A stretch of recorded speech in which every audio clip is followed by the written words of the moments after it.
if you just put your hands out and you imagine one hand representing how you imagined this would be, and the other hand being the reality, how big is that gap? Is it the kind of thing where you could stretch your arms out across your whole house and it wouldn't quite capture how big that gap is, or does it feel kind of small? Either way, the gap is often very real and it has weight and it has an impact. Now that we have a better understanding of all of the changes happening for you, we can look at this feeling rather than from it. What did you imagine this stage would feel like? What did you think it would be like? And where do you think you got that expectation or that image from? What is the hardest part of this experience that you did not expect? No wrong answers, no judgment. Maybe you had a picture of what this would be like when you were pregnant or trying to conceive or thinking about having a baby, what you'd feel like when you held your baby, what kind of mother you'd be, how it would all settle into place. Maybe some of that came true, maybe some of it didn't or hasn't yet, or it just looks so different from how you expected it to be that you can barely recognize it. Maybe you thought it would bring you and your partner closer and instead you feel farther apart. Maybe you thought it would make you feel closer to yourself, more connected to yourself, and instead you feel very far away from yourself. Maybe you thought it would be natural or fulfilling or joyful, and it's just not feeling that way. Maybe you just are thinking, this is kind of mundane and boring, and I'm just not feeling the things I thought I would. It's okay. So whether you want to call this discomfort, whether it's overwhelm, depletion, that feeling might be getting some of its momentum from that space between what you expected and what is actually happening.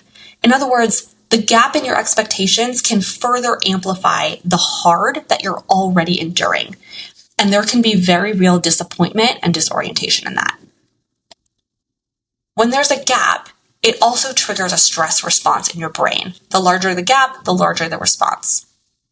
We aren't going to fix this violation of expectations today. You don't have to collapse it so that there's no gap or explain it away. I just want you to know that it is there. And if it is, it makes sense. Now watch for that immediate thought response in your head of what's wrong with me? Why did I think it would be different? What's wrong with me that I'm not doing this better? And it feels so much harder than I thought. This is not helpful. Well-intentioned, not helpful. I'm going to repeat that phrase so many times. Well-intentioned, not helpful. All my clients know it by heart. It is something I really hone in on because it's true. These thoughts are there and they are there to help you. They are not helpful. Both are true. It's not a small thing to acknowledge this. And this acknowledgement is an ongoing process. It's not just one moment. Okay, I did grief and now I'm done. No, it's okay to miss, to grieve the experience you thought you would have and are not having. I would actually say it's more than okay. It is essential to do this.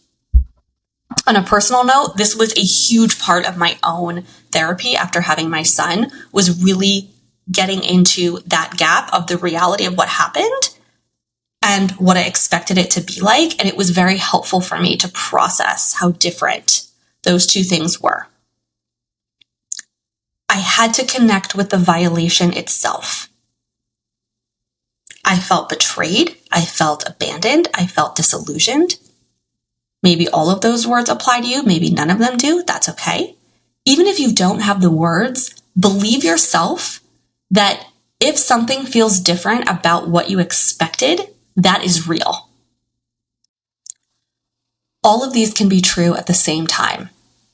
This is genuinely hard, and I love my baby, and I'm a good parent.